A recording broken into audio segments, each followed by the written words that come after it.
안녕하세요. 네, 반갑습니다. 오늘 이제 여러분하고 최종 정리 강의죠. 최종 정리 강의는 이제 별건 아니고요. 여러분이 마지막에 왔을 때 혼자 이렇게 전 부분을 이렇게 또 복습하기가 쉽지 않을 때가 많죠, 그죠? 그리고 또 조금 중요하고 나올 만한 가능성 있는 부분을 좀 제가 더 많이 아니까 그 위주로 좀 이제 강의를 해주면 아무래도 시험장 갔을 때 강약을 좀 두고 했던 부분이 하게 되면은 시험 문제 풀 때 좀 다를 수 있거든요. 그런 차원에서 하는 것이고요. 기업법 1, 2로 나누는데 2 부분은 이번에 처음 보는 거니까 제가 조금 더 여러분에게 성의를 보였어요. 어떻게 성의를 보였냐? 나올 지문을 아예 법조문을 지문을 제가 하나씩 다 아예 거기에 이제 지문 형태로 법조문을 이렇게 읽기 쉽게 만들었어요. 나올 만한 것만. 그러니까 그거 시험장 갈 때까지 그것만 여러 번 보시면 한 20페이지도 안 될 거예요. 근데 그것만 반복해서 보시면 답은 아마 거기서 전부 나올 겁니다. 알겠죠? 그렇게 보시면 될 것 같고 여기 기업법 1은 사실은 이제 제 기본 강의 들었던 학생들은 조문 판례 책 있잖아요. 그걸 가지고 오셔도 됩니다. 왜냐하면 지금 막판 정리하는 건데 새로운 건 해줄 수는 없어요. 큰일 나죠. 그러면요. 지금 와서 만약 새로운 걸 특이한 걸 강의하시는 분 있으면 안 듣는 게 맞습니다. 알겠죠? 지금은 기존 했던 거를 그 중에서 좀 더 중요하고 강조하면서 나올 만한 걸 반복하는 거기 때문에 조문 판례집을 하게 되는데 제 강의를 이제 여러분만 듣는 것이 아니고 이제 인강으로 많이 듣는 분도 있고 해서 마지막 정리 들을 때 그런 자료가 필요해서 제가 조문 판례집을 좀 압축을 했어요. 짧은 시간에 볼 수 있도록 압축을 해서 한 80페이지 정도를 만들었거든요. 그건데 여러분들은 뭐 조문 판례집 보면서 하셔도 되고 아니면 이거 보셔도 상관은 없다. 됐죠? 그렇게 자료를 만들었습니다. 그래서 전체를 한번 오늘 하루 만에 쫙 한번 복습 한번 해보는 거죠. 그래서 해본다. 근데 아직 시간이 너무 많이 남았어. 다음 달 24일 아니에요? 너무 많이 남았어. 그죠? 지금 한 달이면 어마어마한 걸 할 수 있는 거죠. 할 수 있기 때문에 여러분 지금 너무너무 소중한 시간입니다. 지금 이제 그 전에 좀 놀았더라도 지금 하시면 돼. 지금 하여튼 간에 젖먹던 힘을 다해서 하셔야 됩니다.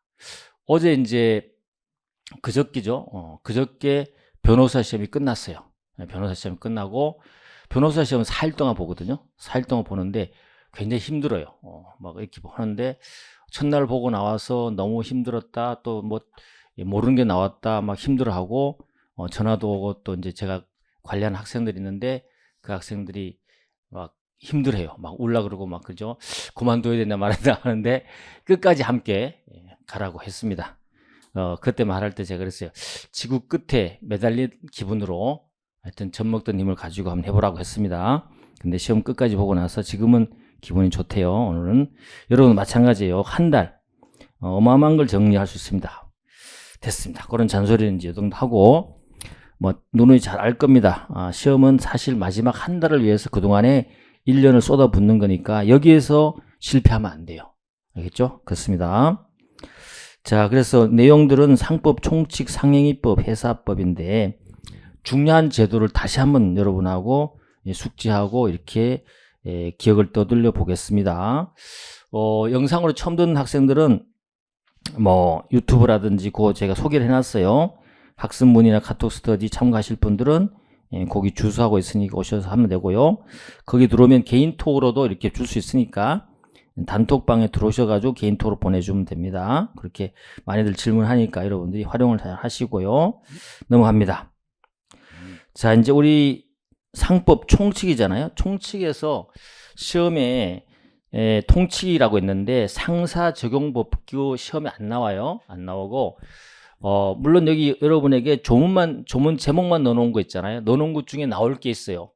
나올 게 있지만 제가 별표로 해놨고 그게 만약에 제가 간단하게 조금 설명하겠지만 잘 안 떠오른다. 안 떠오른다 그러면 반드시 여러분 보던 책, 물론 제 조문집이 아니어도 상관없어요. 여기 여러분 보던 책 그 주제를 가보셔야 돼요. 예를 들면 일방적 상행이 내용 안 넣어놨잖아요. 왜 내용을 안 넣어놨냐면 굳이 많이 알고 있고 이런 것들은 넣을 필요가 없는 거죠. 넣어놨기 때문에. 근데 여러분들이 그게 안 떠오른다. 나올 지문 나올 가능성이 있기 때문에 여러분들은 그걸 한번 찾으셔가지고 보셔야 된다. 그런 기준으로 제가 아예 조문 제목을 있죠. 전부 다 집어넣었어요. 이게 집어넣고 필요 없는 거는 하지 말라 그러고 한 거니까 그렇게 강령을 두고 공부를 하시면 됩니다. 자, 상사적용법규 법규 공법의 상행이 시험에 안 나와요. 안 나오고 일방적 상행위는 이렇게만 알아두시면 된다. 우리 상법이 적용되려면 이렇게 여러분 한번 해봤죠. A, B 상인이고 상인일 때는 상인이 법률 관계를 했을 때 법률 관계를 했다. 문제가 생겼다. 이럴 때 법이 적용되는 법이 있다. 이게 상법이라는 거죠. 상법인데 상법의 적용 주체가 있는데 이 양쪽 당사자가 전부 상인이어야만이 적용될 것인가. 이 부분이 항상 중요한 거죠. 그래서 처음에 딱 정리를 해주고 가는 거죠. 양쪽 다 상인이면 당연히 적용되지만 한쪽만 상인이고 이쪽이 아니더라도 문제가 되겠죠. 이거 적용되어야 되는 논란이 있을 수 있겠죠.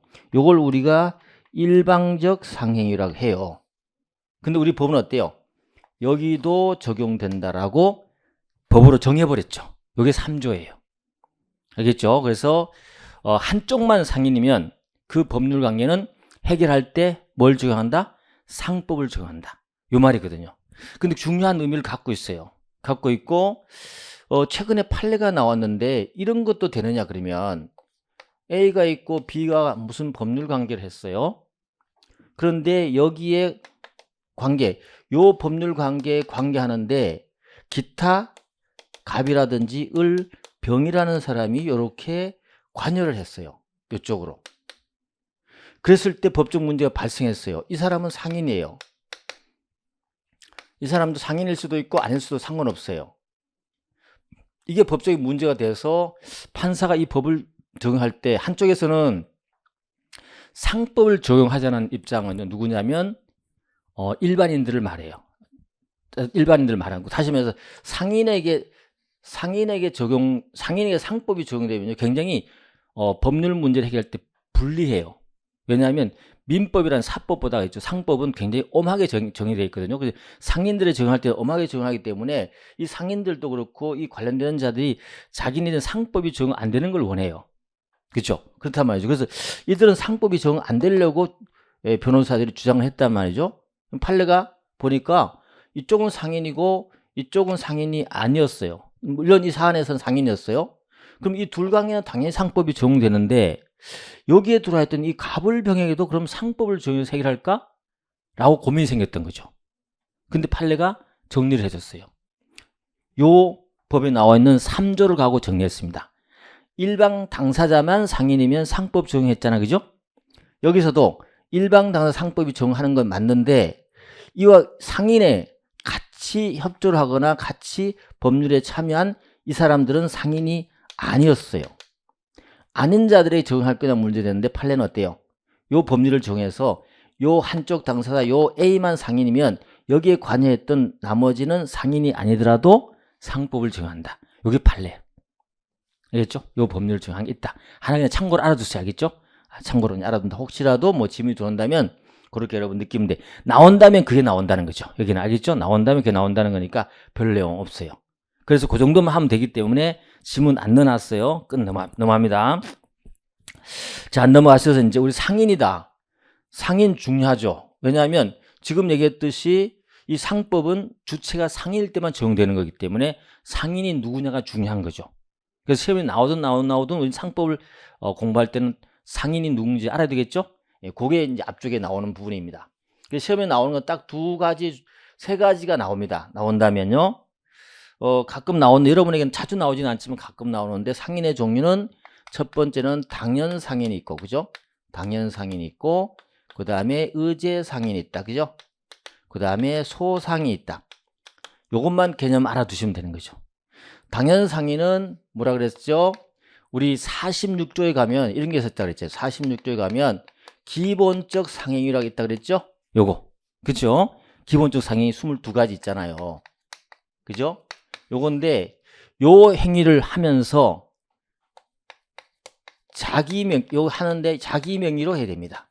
요 자기 명의는 뭐라 그랬어요? 자기 책임하에. 알겠죠? 자기 책임하에 상법에 있는 46조의 기본적 상행위를 하는 자를 우리 뭐란다? 당연 상행위 하는 거야. 그 시험 나오면 어떻게 나오냐? 자기 명의로 기본적 상행위를 하는 자를 당연 상행위라 그래. 근데 헷갈리게 낼 때 어떻게 하냐면 여러분 시험에 나왔을 때 어떻게 한다? 자기 명의로 타인 계산으로 하는 자는 당연 상인이 아니다 이렇게 물어봐요. 지금 조건이 타인 계산, 자기 계산이 들어와 있어, 안 들어와 있어? 안 들어와 있죠? 안 들어와 있는 거죠. 요것도 타인 계산이 뭐냐, 자기 계산이 뭐냐가 중요하죠, 그죠? 여기서는 요것만 알아두면 돼요. 여기 계산이 붙잖아요. 이 계산은 경제적인 출연을 누가 하느냐, 자기 걸로 하느냐, 남의 돈을 빌려서 영업을 할 거냐, 이 문제거든요. 여러분 생각해 보세요. 영업하는 상인들 다 자기 돈을 하는 사람 있나요? 대부분 대출 받고 남의 돈 빌려서 하잖아요. 그걸 뭐라고 하냐면 타인 계산이라 그래요. 내 돈으로 영업하면 어때요? 자기 계산이라 그래. 이거는 당연 상인인지 아닌지 영향을 줘야 안 줘요? 안 주는 거지. 알겠죠? 항상 함정팔도에 올라간다. 그래서 당연 상인은 어떻게 한다? 반드시 자기 계산 자기 명의로만 해야 된다. 틀린 말이죠. 타인 계산 자기 명의로 하더라도 상관없는 거죠. 그죠? 예, 그것만 여러분 알아주면 된다. 그죠? 기본적으로 됐습니다. 이게 당연 상인이다. 근데 문제 생겼습니다. 22가지 여기 해당되는 것만 상인으로 봐야 될 거냐? 아니에요. 왜냐하면 웬만한 영업하는 사람들은요, 돈 버는 사람들은 자기가 상법이 적용되지 않길 바래요. 그래서 여기 22가지가 아닌 행위를 해. 아닌 행위라면 어때요? 법적 문제 되더라도 상법이 적용 안 되는 거지. 예를 들면 결혼정보회사. 정보회사 가보면 여러분 가보셨나요? 여러분 안 가보셨나? 나는 가봤어. 가봤는데 많이 가봤어요. 많이 만나보기도 하겠는데 거기 가면 의리아리게 해놓고 돈 내야 돼. 장부도 있고 여직원도 있고 있죠. 돈도 내고 해. 이걸 많이 남기잖아요. 근데 거기 보면 여기 22가지 가보면 결혼정보행위라는 상행이 있어 없어요? 없어. 근데 그들이 상인이 아니래. 법적 문제 생기면 상법이 적용 안 돼. 우리 국가는 그거 놔두지 않죠. 그죠? 그들도 상인으로 좀 포섭해보자 라는 차원에서 나온 것이 바로 의제상인이야. 그들이 하는 행위 뭐였죠? 상인적 설비를 다 갖고 있잖아. 그죠? 상인적 설비, 우리 여러분 안 가보시나 한번 가보세요. 이제 합격하면 연락이 올 거야. 그죠? 연락 오고 돈 내고 하면 만나볼 수 있어요. 근데 어쨌거나 상인적 방법으로 그냥 공짜로 아니야. 돈 내줘야 돼. 돈 내. 그죠? 상인적 방법으로 영업을 한단 말이죠. 영업을 하는데 그런데 뭐는 없다? 요 기본적 상행위는 아니더라. 상행위를 안 하더라. 그죠? 알겠죠? 안 하는데 뭔가 행위를 하잖아. 그죠? 이 행위 무슨 행위라고? 우리 봤죠? 이름 붙여줬잖아. 지금 괜찮아요. 지금 틀린 건 전혀 상관없어요. 준상행이라 이름 붙여준다고 했죠. 여기에 뭔가 이름을 붙여주자 그래갖고 뒤쪽에 그냥 이름만 알아두면 돼. 요런 걸 우리가 준상행이라 한다. 그죠? 이름을 붙여준 거야. 그래서 준상행이라는 것은 의제상인 내지 설비상인이 하는 행위를 말한다. 요걸 의제상인이에요. 요렇게 상인적 방법으로 영업을 하고 어떤 준상행위를 하면은 이 자를 뭘로 보겠다? 상인으로 봐주겠다는 게 이게 바로 의제상인이죠. 설비상인 됐죠? 나머지 소상인은 뭐죠? 소상인 기본적으로 뭡니까? 소상인은 어떤 주체가 있다기보다도 너무 규모가 작은 상인들이 있죠. 그 자들에게 상법을 적용하지 말자라는 어떤 한계 개념으로 나온 것이 바로 소상인이야. 자본금이 얼마? 2천만 원? 그렇죠. 1,000만 원. 그죠? 1,000만 원 미만인 자. 알겠죠? 미만인 자인데 조심할 게 아니었어요. 미만이면서 뭐가 아니어야 돼요? 그렇죠. 맞습니다. 좋습니다. 회사가 아니어야 돼요. 아닌 자를 뭔다? 소상인을 하고 지배인이라든지 그죠? 등기라든지 몇 가지를 정하지 않습니다. 됐습니다. 끝났죠? 이게 바로 상인 개념입니다. 끝. 하나만 또 꼭 하나 알아둔 게 있다면 이 의제상인 있잖아요. 의제상인인데 여러분은 회계사죠. 여기에요. 전문직 있잖아요. 전문직 뭐가 있어요? 변호사도 있죠. 회계사도 있죠. 세무사도 있죠. 법무사도 있죠. 있어요. 이들 가보면 이들 여러분이 이익을 얻어 안 해요? 얻어요. 영업하잖아요. 변호사 가면요, 돈 벌려고 혈안이 돼서 미안합니다. 눈이 시뻘고요, 알겠죠? 돈 벌려고. 그리고 의리아리게 해놓고 설비를 갖고 있죠. 돈을 벌잖아요, 그죠? 근데 이들이 상인일까 아닐까? 의대 상인일까 아닐까? 아니에요. 우리 판례는 뭐라 한다? 이 전문직을 그 법에 가보면 이런 특별법들이 있잖아요. 가보면 거기에 공익적 업무를 수행하잖아요, 그죠? 여러분 회계사도 어때요? 공인회계사잖아요. 공적 업무를 수행하잖아요, 그죠? 그죠? 그래서 공익적인 업무를 한다 그래갖고 상인으로 보지 않습니다. 설비상인으로 보지 않는다. 그것만 알아두네. 여기 판례 입장이야. 근데 판례가 어디까지 나왔냐면 변호사, 세무사, 법무사 다 나왔는데 아직 회계사 판례는 안 나왔어. 회계사가 하면서 내가 상인이라고 누가 주석한 사람이 없는 거야. 한번 해봐. 그래갖고 판례 하나 나오게. 알겠죠? 그럼 판례가 뭐라고 했어요? 판사가 너 상인 아니야 라고 판례 하나 낼 거야. 그럼 여러분 유명해진다. 알겠죠? 유명해진다. 그래서 회계사 안 나왔는데 어쨌거나 전문직. 어디까지 나왔냐면 의사도 판례 나왔어요. 의사도 상인 아니지 않습니다. 그죠? 끝났습니다. 그래서 상인 부분은 이렇게 정리되는 거다. 그죠? 됐습니다. 요게 기억나시면 된다. 여기 기억나면 된다. 끝. 요렇게 해놓고 조문을 제가 간단하게 한번 짚어보고 빠르게 나갈 거예요. 설명할 건 좀 하고 빠르게 넘어갈게요. 보세요. 당연 상인 나온 데 보니까 뭐라고 됐어요? 이제 이해되죠? 뭐라고요? 자기명이 나와 있죠? 자기명이. 그죠? 자기명이. 요겁니다. 자기명이. 자기명이 상행이 돼 있잖아요. 요 상행이 무슨 상행이야? 기본적 상행이. 46조에 있는 기본 상행이 많아요. 알겠죠? 자기명의는 그러니까 자기 책임으로 상행을 하는 자. 됐습니다. 그래서 타인 계산, 자기 계산은 아무 관계없다. 의제 상인은 뭐냐? 점포, 기타, 유산, 설비로 상인적 방법으로 상행위를 하지 않더라도 뭘로 본다? 상인을 보는 거죠. 요걸 의제 상인. 됐죠? 끝났다. 자, 그 다음에 미성년자와 영업 등기 요 부분 있잖아요. 잘 안 나와요.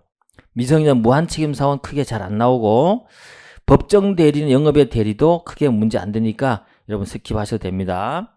소상인 조금 전에 말씀드렸죠? 별표 해놨잖아요. 그죠? 혹시 안 떠오른다 그러면 한번 찾아보셔야 된다겠죠? 찾아보시면 돼요. 그런 의미에서 이렇게 해놓은 거고 제가 일부러 여러분 정리하는 건 너무 두꺼우면 안 되잖아요. 그죠? 두꺼우면 안 되기 때문에 이런 거 생각나면 굳이 안 적어놔도 되는 거죠. 기억만 하시면 됩니다. 안 넘어갑니다. 그래서 시험 나오는 거 뭐 있다? 당연상인 나오거나 의제상인 나오거나 아니면 소상인이 나온다. 근데 아까 얘기한 그 내용만 나온다.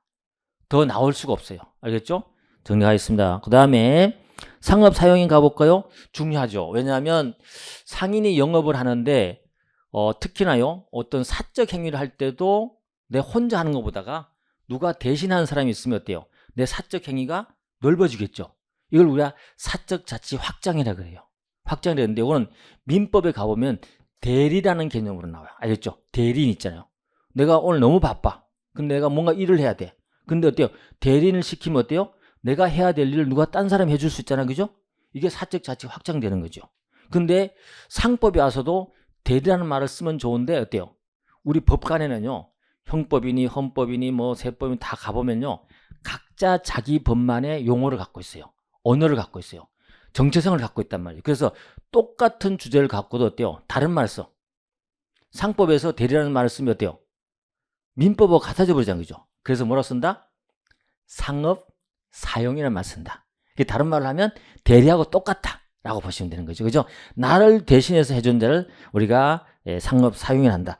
상업 사용 한번 떠올려 보셔야 되죠? 상업 사용은 첫 번째 뭐가 있죠? 그렇죠. 지배인. 너무 잘한다. 그죠? 그 다음에 두 번째는 뭐가 있죠? 그렇죠. 이걸 우리가 뭘 한다 그랬죠? 부포 상인을 했죠. 세 번째는 그렇죠. 물건 판매 점포. 그죠? 물건 판매 점포 사용을 한다. 그죠? 요 세 가지를 기억해 주시면 되는데 지배인에서 파생되는 게 또 있었다. 뭐가 있었어요? 그렇죠. 그 다음에 하나 더 먼저 공동 지배인이라는 말이 떠오르고 생각이 나셔야 됩니다. 제가 지금 여기 다 설명해 주는 것이 아니고 여러분하고 키워드 던지면서 한번 떠올려 보는 거예요. 공동 지배인 생각나야 됩니다. 그리고 조금 전에 말했던 표현 지배인, 그죠? 생각나야 돼요. 공동 지배인은 어떤 거죠? 수인의 지배인이 행위를 하는 걸 말하지, 그죠? 근데 조심하라고 했죠. 여기서 하나 조심할 거는 딱 하나입니다. 수인의 지배인하고 공동 지배인은 다른 개념이에요. 지배인이 여러 명 있다 해서 무조건 공동 지배인은 아니에요. 여러 명 추인의 지배인은 여러 명 있겠죠. 그 중에서 딱 지정을 해갖고 A, B 너는 공동으로 지배인이에요 라고 뭘 해야 돼요? 등기를 해야 돼요. 그랬을 때는 어떻게 한다? A, B는 행위를 할 때 반드시 어떻게 한다? 함께 해야 된다. 그래서 여러분 시험에 나오는 거 있죠. 행위를 하는데 뭐였죠? 능동대리, 그 다음에 수동대리 들어보셨죠? 요게 시험에 나와. 능동대리는 어떻게 한다? 반드시 함께. 그죠? 반드시 함께. 수동대리는 어떻게 한다? 각자인데 상대방이 한 사람에게만 의사표시하더라도 효력이 있다. 됐죠? 끝났다. 자, 표현지배인은 외관법리라 그랬죠? 외관법리. 믿은 자를 보여주는 거랬죠? 그래서 어떻게 한다? 이거는 요건이 갖춰진다 그랬죠? 첫 번째는 어떻게 한다? 예를 들면 A라는 영업주가 있고 B라는 지배인은 아니지만 누가 있다 했을 때 영업주가 제3자가 B가 C에게 한 행위를 어떻게 이렇게 책임지는 걸 말한다. 그죠? 원래 얘는 지배인이 아니면서 그죠? 근데 요건이 있다 그랬죠? 책임지려면 첫 번째 설비? 뭐 좋아요. 뭐 먼저 해봅시다. 그러면 영업소라는 것이 갖춰져 있어야 된다. 그죠? 거꾸로 한번 해볼게요. 그러면 두 번째 어때요? 지배인이라는 명칭을 사용해야 되겠죠? 존재해야 되겠죠? 그죠? 지배인이라는 명칭을 사용해야 된다. 그 다음 명칭 사용하고 거기에 대한 뭐죠? 행위를 해야 된다. 그죠? 동일한 행위를. 세 번째 가장 중요한 조건 뭐예요? C 너도 뭐 해야 된다? 그래서 몰라야 된다. 그게 바로 뭐죠? 선의가 되는 거죠. 이런 조건만 갖춰주고 혹시 나온다면 판례가 나올 게 있다면 영업소에 대한 개념이 있다 그랬죠? 영업소 개념은 보조적 역할을 하면 안 된다. 그죠? 직접적인 주된 역할을 해야 된다. 그죠? 직접적으로 독립적으로 그죠? 조직되고 행위를 할 수 있는 장소를 갖고 있어야 돼요. 그래야만이 이게 성립된다. 이 정도 느낌은 가지면 됩니다. 자, 부포상 지배인은요 대리권이 아주 포괄적이에요. 알겠죠? 지배인은 포괄적이에요. 그리고 특징적인 게 뭐냐면 반드시 등기하도록 돼 있어요. 알겠죠? 등기하도록 돼 있다. 그래서 재판상 재판의 모든 행위를 다 할 수 있다 그랬죠? 굉장히 포괄적이다. 그 다음에 부포상은 어때요? 지배인보다 조금 적은 거다. 그죠? 그 특정한 어떤 영업에 관해서만 근데 조심해야 돼요. 특정한 영업에 대해서 포괄적이야. 알겠죠? 범위는 좁아지지만 포괄적인 말을 붙일 수 있어요. 그죠? 그렇지만 재판상 행위는 된다 안 된다? 안 된다는 거죠. 근데 부포상에서 우리가 하나 꼭 알아둘 게 있다. 판례인데 이건 기본적으로 여러분에도 나왔던 거다. 나왔는 건데 그러면 지배인에서는 우리가 뭐가 있었죠? 표현 지배인이 있었죠? 근데 부포상에는 표현 지배인이라는 규정이 없어요. 근데 이 부포상도 자기가 부포상이 아니면서 부포상인 것처럼 행위할 수 있잖아요. 그죠? 했을 때 그러면 표현 지배인을 유추 적용해서 할 거냐 라는 것이 문제됐는데 결론만 알고 있으면 돼. 적용하지 않는다. 그죠? 않는다. 이것만 알고 있으면 돼. 그래서 부포상에는 표현 지배인 규정을 유추 적용하지 않는다. 그게 답이다. 시험 나오면 됐습니다. 그 다음에 물건 판매 점포 사용은 여러분 잘 안 나와요. 안 나오고 요거는 뭐라 그랬죠? 백화점에 가면 물건 파는 아주머니들하는지 점원들 있죠. 그거 생각합니다. 그래서 그 점포 안에서 물건을 판매했을 때 어떻게 한다? 이거는 대리권이라든지 위임을 하지 않더라도 어때요? 위임 받은 것처럼 대리인으로 어때요? 대리인으로 의지해 준다. 대리인으로 봐준다 법이. 알겠죠? 그래서 여러분이 어디 가게 갔을 때 이 사람이 대리인인지 아닌지 그 다음에 영업 주인인지 아닌지 상관없이 들어가서 물건 막 사잖아. 그죠? 샀는데 보니 그 사람이 이웃집에 놀러와서 물건 팔았어. 그렇다 하더라도 물건 산 건 어때요? 유효한 거야. 알겠죠? 무슨 말이죠? 이걸 우리가 물건 판매 점포 사용이냐. 그래서 하나 딱 말한다면 이거는 위임 계약이 있든 없든 아무런 관계없다. 물건 점포 안에서만 누군가가 팔기만 하면 그자가 대리인으로 봐주겠다. 라는 것이 바로 물건 판매 점포 사용이네요. 이해됐어요? 그렇게 끝났습니다. 그런 느낌을 갖고 이걸 사용을 해주면 됩니다. 자, 지배인이다. 본점 지점에서 영업을 하게 할 수 있다. 그래서 영업소가 필요하다는 것이고 지배인의 대리권 그러면 여러분 제목 한번 떠올려 봅시다. 대리권 그럼 뭐가 나와야 돼? 재판상 재판의 모든 행위. 포괄적. 이게 떠올라야 돼. 그 제목을 보고 여러분 떠올리셔야 돼. 굉장히 중요한 게 지금죠. 떠올려야 됩니다. 그런 연습을 하셔야 돼요. 자, 공동지배인 별표되어 있죠. 안 써놨잖아. 그죠? 근데 떠올려야 된다. 뭐 떠올려야 된다까? 이거. 수인의 집 요거와 그 다음에 뭐죠? 요거. 시험에 요거밖에 안 나오니까. 그럼 공동지배인도 그러면 등기해야 되나요? 당연히 등기해야 되지. 알겠죠? 등기해야 된다. 그러면 하나 추가로 한번 해볼까요? 한번 지금 생각해보고 지금 나중에 생각날 겁니다. 부포상에는 표현지배인 유추정 안 된대요. 그러면 공동지배인은 표현지배인의 규정이 유추 적용될까요? 유추 적용됩니다. 알겠죠? 공동지배인에는 유추 적용됩니다. 됐죠? 여기 판례입장이다. 됐죠? 끝났습니다. 자, 그 다음에 지배인은 등기를 해야 된다. 그쵸? 등기해야 된다. 갑니다. 그리고 또 하나 들어가겠습니다. 부포상하고 물건 판매 점포 사용인은 등기할까 안 할까요? 안 합니다. 그죠? 하여튼 시험에 나올 것만 다 얘기합니다. 그렇게. 자, 표현지배인 가볼게요. 됐네요. 본점 지점의 본부장 지점장 그 밖에 지배인으로 인정될 만한 명칭을 사용하는 자는 본점 지점의 지배인과 동일한 권한이 있는 것으로 본다. 그죠? 그런데 뭐는 안 된다? 이게 시험에 많이 나왔어요. 일반 그냥 지배인은 재판상 재판행위를 다 했잖아. 그죠? 근데 표현 지배인이 아닌 자가 뭔가 행위를 했는데 영업주가 책임지게 하기는 부분인데 이걸 어떤 공적인 업무에 대해서 만약에 인정을 해버리면 어때요?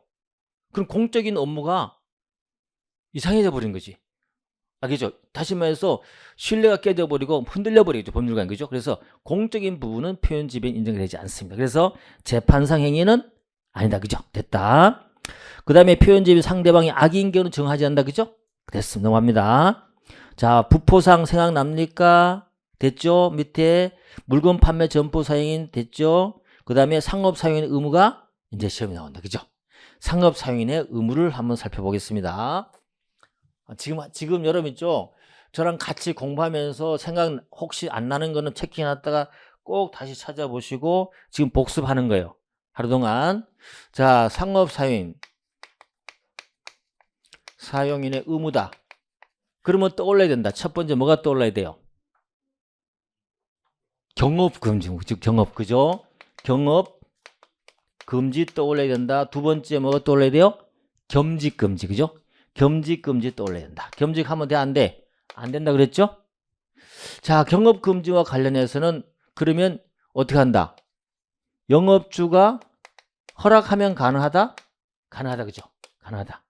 근데 만약에 허락을 안 했다 했을 때 뭔가 책임을 물어야 되겠죠? 그죠? 이 책임이 중요하다. 시험에 제일 많이 나온다. 그죠? 첫 번째 책임 물을 때 뭔다? 개입권. 그죠? 개입권. 두 번째는 손해배상. 세 번째는 야, 너 그만둬. 뭐죠? 계약 해지. 그죠? 계약 해지. 계약 해지 할 수 있다. 그죠? 여기서 시험이 나옵니다. 자, 개입권은 어떤 거라 했죠? 상업 사용인이 자기 계산으로 했느냐, 타인 계산으로 했느냐. 이제 여기 개념이 나오죠. 자기 계산이라는 것은 상업 사용인이 자기 돈으로 영업을 했어. 그랬을 때는 어떻게 한다? 영업주의 것으로 본다. 그죠? 그죠? 영업 본다. 타인 계산을 했을 때 그 함부로 가져오면 돼? 안 돼? 안 되죠. 상업 사용인이 얻은 이익이 있으면 가져와. 뭐죠? 이득 양도 청구권. 그죠? 이득 양도 청구. 이득 양도 청구를 할 수 있다. 됐죠? 이게 시험에 가장 많이 나왔어요. 여러분 시험에. 알겠죠? 계획권이 제일 많이 나왔어. 꼭 알아둬야 된다. 그래서 이런 주제를 보고 내용이 딱딱 떠올라야 됩니다. 알겠죠? 그래야만 여러분 시험장 갔을 때 웃고 나온다. 상법 보면서 아, 이거 효자하겠네 하면서, 그죠? 딱 풀고 할 수 있다는 거죠. 그 다음에 여러분 시험 제일 많이 나왔던 게 뭐냐면, 옛날에 저도 한번 냈던 문제인데, 이 개입권을 행사했을 때 영업주가 그러면 손해배상을 할 수 없을까요? 할 수 있다. 앞으로요, 민법이건 아니면 그죠, 어떤 법에서든지 이 손해배상 부분은요, 기본적인 어떤 원상 회복하는 제도가 있다 하더라도 별도로 얼마든지 물어볼 수 있다. 항상 별도로 물어볼 수 있다.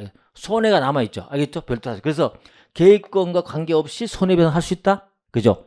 계획권 관계없이 뭐도 할 수 있다? 해지도 할 수 있다. 여기가 시험에 나왔다. 그죠? 끝. 이것만 잘 알아두면 된다. 그 다음에 겸직, 금지하면 너무 잘 알죠. 뭐죠? 근데 겸직하지 말라는 거죠. 그럼 겸직하지 말았는데 겸직을 해버렸다. 겸직을 했다. 그때는 어떻게 구제받죠? 여기는 계약, 해지, 손해배상. 개입권 인정돼 안 돼요? 안 돼요. 알겠죠? 여기 영업이 아니기 때문에 개입권은 인정 안 된다. 됐습니까? 그렇게 비교해 줍니다. 그러면서 우리가 이 개입권 행사에 대한 뭐가 하나 또 빠져있죠? 행사기간. 행사기간. 다시 말해서 이 개입권 행사할 수 있는, 그죠? 기간이 있습니다. 몇 주? 그렇죠. 2주하고 몇 년? 1년. 그렇죠. 이거 알아둔다. 됐네요. 그럼 참고로 지금 나왔으니까 뒤에 것도 한번 해본다면 요 상업사용인의 의무는 뒤에 가면서 회사와 혹은 그죠? 영업주와 이해상충되는 부분에서는 다 있다 그랬죠. 다 있다 그랬죠. 그래서 대리상 부분에도 경업금지가 있고요. 그 다음에 뭐 한 명 회사에서 그죠? 업무 집행자도 똑같고. 알겠죠? 그 다음에 주식회사에 가서 이사도 업무 집행하다가 회사와 관련 문제 될 때 경업금지 의무 있잖아요. 그죠? 그런데 차이점이 하나 있다면 회사에 가면요. 주식회사에는요. 요 2주는 없고 1년만 있습니다. 알겠죠? 주식회사에서는. 알겠죠? 요 주식회사에 가면 그렇다. 요 정도 알아두시면 됐습니다. 자, 넘어가도록 할게요. 자, 그래서 상업사용 의무이 나왔네요. 이제 이 주문을 보면 여러분 눈에 들어올 겁니다. 영업주의 허락 없이 자기 제3자 계획은 영업주 영업 불이에 속한 거래를 하거나 회사의 무한책임사원, 이사, 상업사용. 알겠죠? 겸직하면 된다.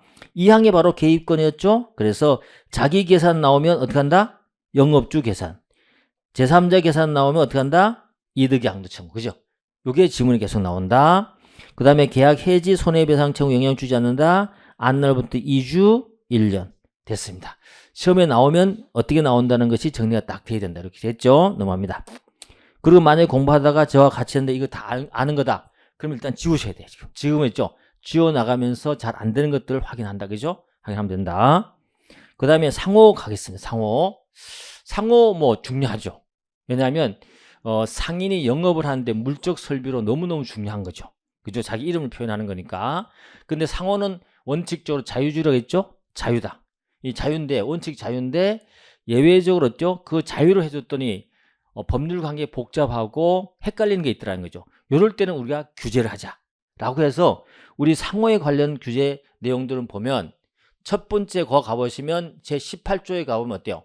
상호 자유주의 원칙 딱 하나 해놓고 나머지는 전부 뭐야? 하지마 하지마 하지마야. 무슨 말이겠죠? 그게 나온 거야. 됐죠? 그래서 나오니까 그것만 우리가 좀 한번 기억을 좀 해주시면 된다. 그래서 항상 상호에 대한 법조문을 여러분이 느낄 때 어떻게 느낀다? 첫 번째는 상호 자유주의. 이게 시험에 나와서가 아니라 틀을 한다는 거죠. 두 번째는 어때요? 상호에 대한 제한이다. 이렇게 되는 거지. 제한 제도가 쭉 나온단 말이죠. 첫 번째 어떻게 한다? 한번 생각나는 점 한번 짚어봅시다. 어떻게 해요? 회사 상호. 아무나 사용하면 돼, 안 돼? 안 되는 거죠. 회사가 아니면서 사용하면 돼, 안 돼? 안 되는 거죠. 그 다음에 회사면 어때요? 회사 이름을 반드시 표시해야 되죠. 그죠? 회사가 아니면서 회사 이름 표시하면 돼, 안 되죠. 그 다음에 뭐 있어요? 상호는 단일주의다. 단일주의. 단일주의는 뭐죠? 동일한 영업에 하나의 상호만 사용해. 그죠? A라는 사람이 있죠. 만약에 맥주 영업을 한다. 맥주 영업을 하는데 맥주가 갑시, 을시, 병시에서 이제 점포를 갖고 한단 말이죠. 이럴 때 A가 상호가 다 다르면 돼, 안 돼요? 안 된다는 거죠. 동일하게 사용해야 된다. 이게 바로 상호 단일 원칙, 그죠? 단일 원칙이다. 네 번째는 부정한 목적으로 상호를 사용하면 돼, 안 돼요? 안 되지. 부정한 목적으로 남의 상호를 사용하면 돼, 안 돼요? 안 되는 거죠. 그 다음에 또 다섯 번째 가면 상호권이 문제되겠죠. 중요하죠? 상호권. 상호권이 문제다. 그래서 상호 전용권이라고 해서 상호를 전용으로 사용할 수 있겠죠. 상호 전용권은 이게 이제 상호 전용권이다. 상호 전용권은 내 상호를 다른 사람이 사용할 때 사용하지 못하게 하는 거. 그죠? 상호 사용 폐지권. 이런 것들이 이제 연결될 수 있다는 거죠. 부정한 목적. 또 6번째 가보면 상호를 등기하잖아요. 등기하면 다른 사람이 등기된 상호를 사용하면 돼, 안 돼? 안 되는 거죠. 그래서 상호 등기 사전 배척권. 그죠? 상호 등기. 상호를 등기하면 사전 배척권이라는 말은 무슨 말이냐면 등기해 놓으면 등기를 보고 사람들이 다르게 사용할 수 없다는 거죠. 그런 조항들. 이런 것들 전부 쭉 나온다는 거죠. 그리고 또 시험에 자주 나오는 게 뭐냐면 7번째 가면 상호는요. 여러분 이번에 시험에 나올 수도 있을 것 같은데 상호는 가등기가 가능해요. 가등기. 그죠? 가등기가 가능한데 조심할 게 있다. 그죠? 회사마다 좀 달라요. 알겠죠? 처음 설립할 때 있죠. 설립할 때 상호 가등기 할 때는 어떤 회사만 가능하냐면 유한책임회사. 그죠? 그 다음에 유한회사. 그 다음에 주식회사. 알겠죠? 이러한 경우만 처음 설립할 때 어떻게 한다? 상호를 가등기할 수 있다. 그죠? 가등기할 수 있다. 그러면 한 명에서 합자에서는 상호를 가등할 수 있어 없어요? 없지. 왜 그런다 그랬어요? 그렇죠. 군마하는 거. 다 생각나죠? 거기는 어때요? 설립 과정이 너무 짧죠. 오늘 어때요? 정관의 절대적 계산 사하고 내일 바로 등기할 수 있기 때문에. 그래서 가등할 필요가 없다. 그런데 조심할 게 있다. 조문 이따 보겠지만 이러한 상호 한 부분을 변경한다. 변경할 때 우리 가등기할 수 있거든요. 이때는 모든 회사가 다 들어온다. 그렇죠? 모든 다 들어온다. 뭐 그 정도 기억을 하면 됩니다. 그죠?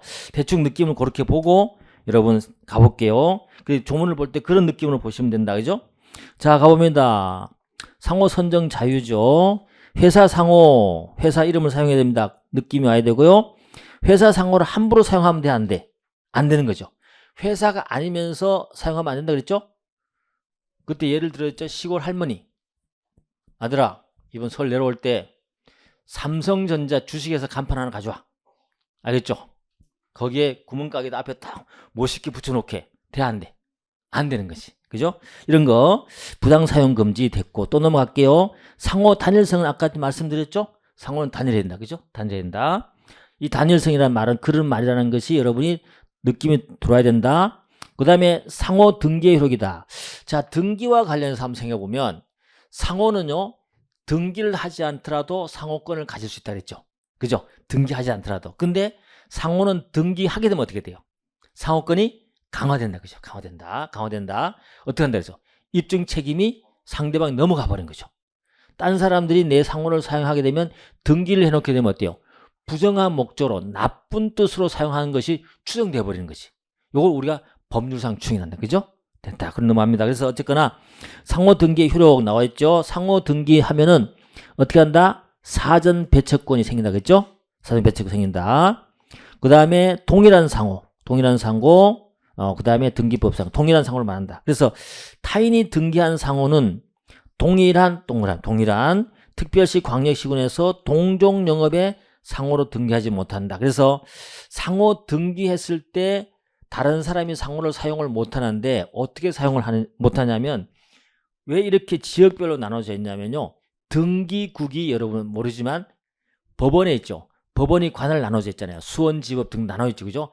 그것처럼 등기국도 어때요? 다 나눠져 있어요. 그렇기 때문에 어때요? 그 등기국 내에서 동종영업으로 할 수 없다는 얘기예요. 서울특별시에서 해커스 김밥집을 한다. 그죠? 서울시 해커스 김밥집을 한다고 등기를 했다? 그러면 다른 사람이 어때요? 해커스 김밥집을 할 수 있어 없어요? 없는데 이거는 가능해. 뭐라 그랬어요? 동종영업 그랬잖아요. 동종영업이 뭐냐면 내가 해커스 김밥집을 하고 있는데 누군가가 서울 시내에서 뭘 해? 해커스 김밥이라고 송파에서 뭔가를 간판을 달고 뭐가 영업을 해. 가서 상호권 침해됐다고 가서 가봤더니 들어가봤더니 뭐 하고 있어? 그치, 샌드위치 팔거나 커피 팔고 있는 거야. 안 돼. 알겠죠? 이름 달았다 하더라도 김밥을 팔아야만이 어떻게 한다? 배척이 된다. 그죠? 그 내용 여러분 알아두셔야 된다. 넘어갑니다. 그 다음에 상호 가등기 돼 있죠? 가등기도 1항 보십시오. 유한책임회사, 주식회사, 유한회사 설립할 때는 본점의 소재로 관한 등기소에 가등이 할 수 있다. 뭐가 없어요? 한 명의 사업자회사가 없죠? 없다는 거죠. 요게 여러분 알아야 되고. 근데 이 항 가보십시오. 뭐라고 됐습니까? 회사는 돼 있잖아. 회사는. 요 회사는 뭐야? 다 포함되는 회사를 말한다. 그죠? 회사는 상호 목적이나 상호 목적을 변경하고자 할 때 됐죠? 변경. 이미 등기되어 있기 때문에 변경할 때는 가등기를 할 수 있다. 됐습니까? 이전할 때도 마찬가지다. 됐고 넘어갈게요. 자, 그 다음에 주체를 오인시킬 상호 사용 금지 조심해야 되는 거죠. 주체를 오인시킬 상호의 사용 금지는 이거는 등기하지 않았을 때를 얘기하는 거야. 그죠? 등기하지 않고 서울에서 해커스 김밥을 하고 있다. 서울에서 해커스 김밥. 이름 괜찮네 이거. 한번 해볼까? 해커스 김밥집. 그죠? 괜찮네. 해커스 김밥 했단 말이야. 근데 이게 부산에서 야 너무 멋있잖아. 그래서 여기서 어때요? 해커스 김밥집을 했어요. 여기서 이 규정 23조로 서울에서 하는 하영태가 부산에 하는 김말동한테 야 너 내 이름 왜 사용해? 라고 사용 금지 청구할 수 있을까 없을까요? 할 수 있어요. 이 조항은 뭐예요? 등기와 관계없기 때문에. 알겠죠? 유사한 상호를 사용할 때는 지역 관계없어요.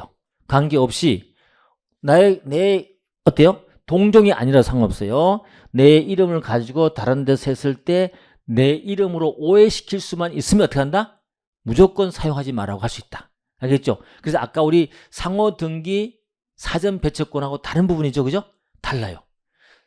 상호 등기 사전 배척권은 동종 영업이익이 있고 여기 두고 동일한 지역이라는 조건이 깔렸잖아요. 근데 여기 23조는 뭐예요? 주체를 오인시킬 상호는 유사하기만 하면 돼. 해커스인데 가보니까 간판이 해커스 그래 딱 가봤어요. 갔더니 해커스야. 이렇게 돼 있어. 이렇게 돼 있어. 해커스. 알겠죠? 이래도 어떻게 해요? 내 것처럼 오해시키면 사용하지 말라고 할 수 있다는 거죠. 그리고 이 조문 23조하고 앞쪽에 21조 꼭 비교한다. 그죠? 됐습니다. 자, 가볼게요. 그리고 여기는요, 누구든지다. 누구든지 조건이 뭐가 나오냐면 부정한 목적. 나쁜 마음으로, 부정한 목적으로 타인의 영업을 오인할 수 있는 상호를 사용하지 못한다. 이때는 과태료까지 부과된다는 거 알아두시고, 전항을 위반해서 상호를 사용하는 게 있을 때는 어떻게 한다? 두 가지입니다. 첫 번째, 손해받을 염려가 있는 자. 또 한 자는 누구예요? 상호를 등기한 자. 등기한 자도 부산에서 사용할 때 오인시키려면 어떻게 해요? 할 수 있겠죠? 등기한 자도. 그죠? 그 다음에 얘가 사용함으로 해서 내가 영업권이 침해될 가능성이 있죠? 손해받을 염려가 있으면 어때요? 그걸 입증하면 돼요. 야, 너 때문에 내가 매출이 줄었거든? 서울에서만 사 먹던 사람이 부산에 가서 네 걸 먹으러 간다는 거죠. 원래는 옛날에는 부산에 있는 사람들이 해커스 김밥 먹으러 막 서울 올라오고 그랬는데, 막 버스 대절해서 올라오고 그랬는데, 요즘 안 올라오는 거야. 이거 상권 침해지. 손해 확실히 입증되잖아. 그죠? 그걸 입증하면 돼. 입증해갖고 손해배상 청구하면 되는 거죠. 근데 내가 만약에 해커스 김밥을 등기를 해버렸어. 지금 등기 안 하고 하는 수 있는데 등기를 해버렸어요. 그럼 어떻게 돼요? 상호권이 강화된다 그랬죠? 부정한 목적이나 손해받을 염려를 입증할 필요 있어 없어요? 없는 거지. 됐죠? 어쨌거나 그 두 가지를 생각하시고 뭐 한다? 폐지를 청구할 수 있습니다. 사용하지 마라고 할 수 있다는 거죠. 그 다음에 전항의 규정은 손해배상 청구 영향을 미치지 않는다. 이건 똑같은 거 아실 거고, 자 4번을 가보면 조심해야 돼. 4번에 동일한 특별시 광역시군에서 동종용으로 타인이 등기한 상호를 사용하는 자는 부정한 목적으로 사용하는 뭐 한다? 추정해준다. 그래서 여기서 아까 이렇게 올라와서 추정되기 때문에 내가 입증하지 않고도 어때요? 손해배상 청구할 수 있는 거죠. 이게 뭔다? 법률상 추정이 난다. 됐습니까? 자, 여기 법률상 추정이라 나왔는데 우리 상호 등기 있죠? 등기. 우리 상법에서는 등기에 법률상 추정이 거의 없어요. 없습니다. 법률상 추정이 인정되지 않는데 유일하게 어때? 상법 총칙에서 추정되는 게 하나 있다. 요거다. 알겠죠? 법률상 추정. 법률상 추정이라는 것은 입증 책임이 전환되는 효과가 나타나는 걸 말하는 거다. 그죠? 그 외에 사실상 추정이 있는데 어쨌든 그거까지 알아두면 된다. 자, 상호 나오면 또 놓치지 말아야 될 게 있다. 그게 뭐예요? 명의 대여자 책임이다. 그죠? 명의대여자 책임. 요것도 뭐냐면 명의대여자 책임도 여러분 아시다시피 외관주의 법리가 적용되는 거다. 알겠죠? 믿은 자를 보호하는 거죠? 믿은 자를 보호하는 제도 우리 하나 배웠다. 앞쪽에서 뭐 배웠죠? 표현지배인. 그죠? 표현지배인. 자, 외관주의 법리라고 했죠? 외관주의 법리가 반영된 것이 있는데 한번 우리 지금 하는 건 마지막 정리하는 거 한번 해봅시다. 그런 제도가 뭐 있을까요? 첫 번째 표현 지배인. 뒤쪽에 항상 나옵시다. 뭐가 있을까요? 그렇죠. 표현 대표이사 막 나옵니다. 그치? 나와야 돼요. 표현 대표이사. 그죠? 그 다음에 생각나는 게 뭐죠? 여기 뭐죠? 명의되어 있죠? 나왔습니다. 세 번째 뭐가 있을까요? 상법 총칙에서.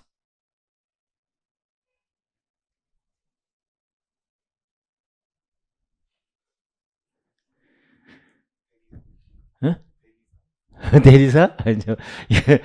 이게 숨어있잖아. 숨어있다. 그죠? 뭐가 있을까요? 영업양도 들어보셨죠? 영업양도에서 상호, 소경, 양수인. 양수인의 책임이 외관주의가 반영된 겁니다. 내가 채무를 인수하지 않았음에도 불구하고 영업 양도하는 사람의 상호 간판을 있죠. 내가 막 달아가지고 계속 영업을 했단 말이죠. 그러면 양도인의 채권자, 채무자는 어때요? 원래 양도한 사람 거구나라고 믿었다는 거죠. 믿었기 때문에 니도 책임져 라고 하는 거죠. 외관주의 법리죠. 그죠? 요거 이런 생각을 해가면서 해보면 자 그러면 명의대여자 책임 해볼게요. 명의대여자 책임 느낌만 받아주시면 됩니다. 그죠? A가 B에게 내 이름 상호 그죠? 이름 혹은 상호를 사용해 라고 만약에 허락을 했다. 허락을 얻고 B가 거래를 했다. C와 그죠? 그랬을 때 뭔가 문제가 발생했다.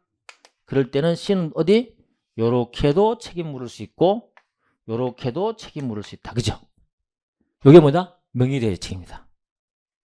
그러면서 여기서 이제 시험에 여기 나오는데 여기 한 줄 나왔지만 여러분이 자주 나오진 않았지만 나온다면 옛날에 나온 거 보니까 어디까지 나왔냐면 그러면 A가 명의를 대하는 사람이 상인이 되느냐? 상인이 해야 되니까? 상관없지. 알겠죠? 여기는 상인이어도 되고 상인이 아니어도 상관없어요. 근데 여기 명의 차용자를 하자는 거죠. 차용자. 이 자는 어때요? 반드시 상인이 됩니다. 됐죠? 하나만 더 들어가 보면 그러면 명의 차용자는 반드시 상행위를 해야 되냐? 아니죠. 아니어도 상관없다. 반드시 상행위가 아니어도 상관없습니다. 뭐예요? 준상행위가 있잖아요. 그죠? 반드시 상행위가 아니어도 상관없습니다. 알겠죠? 그래서 상인이냐 아니냐 이거 다른 거예요. 다른 거다. 됐다. 그 다음에 또 하나 문제 되는 것은 이 명의 차용자가 잘못 책임질 때 차용자가 한 불법 행위를 했다. 불법 행위를 했을 때 A가 책임지면 너무 가혹하죠? 안 되는 거야. 됐죠? 또 하나 문제 되는 것은 B의 피용자 고용된 자가 뭔가 잘못했을 때 얘가 책임지면 돼, 안 돼? 안 되는 거지. 너무 가혹하잖아. 근데 조심할 게 있어요. B의 대리인이 한 행위는 A가 책임져 안 져? 책임지는 거지. 대리인은 뭐라 그랬어요? 똑같이 나와 행위를 해주는 거니까, 그죠? 대리인 가는 거죠. 뭐 요 정도 여러분 느껴주시면 돼. 그 대신에 C가 책임 물으려면 뭘 해야 돼요? 선의해야 되지. 왜? 외관주의 법리는 항상 어때요? 그 믿은 자를 보여주기 때문에 필수적으로 요건이 뭐다? 선의가 같이 깔린다. 그죠? 선의가 깔린다. 그리고 하나만 더 한다. 뭐 이렇게 자꾸 많이 그죠? 하나만 더 해볼게요. 여기에 C가 B에게도 물을 수 있고 A에게도 물을 수 있잖아. 그죠? 요 묻는 요 관계 요걸 우리가 무슨 책임이 하냐면 연대 책임이라 그래요. 알겠죠? 연대 책임을 묻는다 그랬죠? 근데 요 연대 책임 무슨 연대 책임? 부진정 연대 책임이죠. 부진정 연대 책임. 한 번만 알아두면 돼요. 부진정 연대 책임이다. 왜 부진정 연대 책임을 하고 구분하느냐? 이 부진정 연대 책임은 일반 원래 연대 책임하고 다른 점이 있다. 그죠? 원래 연대 책임은 어때요? 합의해서 함께 책임진다고 한 것이잖아요. 그죠? 이 부진적 연대 지금 어때요? 합의한 적이 없어. 그걸 그래서 부진적이라 붙이는 거야. 근데 효과가 달라요. 연대하고 다른 점이 뭐냐면 여기에는 절대효하고 뭐가 있다? 상대효로 나눠진다. 알겠죠? 하나만 알아두면 돼. 절대효라는 것은 B가요. C에게 돈을 갚아버렸다. 손해배상을 갚아버렸다. 그럼 A는 어때요? 안 갚아도 된다는 거죠. 그러니까 한 사람이 하게 되면 어때요? 다른 사람에게 절대적 영향을 준다는 거죠. 그거는 뭐밖에 없다? 이거밖에 없다. 변제. 그 외에 뭐죠? 소멸시효 중단이라든지 그죠? 기타 등등은 상대효다. 얘가 어떤 말을 했다 하더라도 얘한테 영향을 안 준다. 요까지 하면 명의대여자 책임은 시험 났고 다 했어. 됐죠? 다 했다. 끝. 됐습니다. 자, 그래서 뭐 자기 성명상으로 어쩌고저쩌고 연대, 여기 연대라는 말이 나와 있잖아요. 이 연대 요거는 부진적 연대를 말하고 이런 걸 말한다. 됐죠? 가보겠습니다. 자, 그 다음에 상호양도 나왔네요. 그 밑에 상호양도 굉장히 중요한 게 포함되어 있습니다. 상호양도. 우리가 상호를 양도하잖아요. A가 B에게 만약에 상호를 양도한다. 상호를 양도한다. 양도하면요. 양도할 때 등기를 할 거냐 말 거냐. 등기를 해야만 효력이 발생할 거냐? 아닙니다. 그죠? 등기를 하지 않더라도 양도될 수 있어요. 근데 뭐죠? 등기를 하게 되면 어떻게 한다? 등기를 하게 되면 대항 요건이다. 대항할 수 있다. 그죠? 대항할 수 있다. 대항할 수 있다. 근데 이 대항인데 조심할 게 있어요. 우리 등기하면 뒤에 가보면 등기의 일반효라 그래갖고 등기하면 상대방이 선악에 따라서 대항 내용이 달라지잖아요. 그죠? 근데 여기는 안 달라지지 않습니다. 뭐라고 되어 있습니까? 여기는 등기하지 않으면 선의 악이 관계없이 대항을 할 수 없습니다. 알겠죠? 요거다. 그래서 등기의 일반효의 예외. 그렇죠? 일반효의 예를 말살 때 하는 건데 그걸 여러분이 조문상 가끔 여러분이 시험에 나왔던 겁니다. 그거 알아두시면 돼요. 그래서 제3자에 대항할 수 없는데 등기하지 않으면 등기의 일반효가 적용되지 않는다는 말은 그 밑에 써놓습니다. 선의 악이 관계없이 대항할 수 없다. 알겠죠? 선악 관계없이 대항할 수 없다. 그렇게 정리가 되는 것입니다. 그 조문 한번 살펴보시면 되고요. 상호 불상해용의 효과도 여러분이 거기 조문 살펴봐야 됩니다. 시험에 나오는 거예요. 상호 등기 말소 청구합니다. 말소 청구할 수 있습니다. 만약 언제까지 이걸 말소하지 않으면 이해관계 말소 청구할 수 있고요.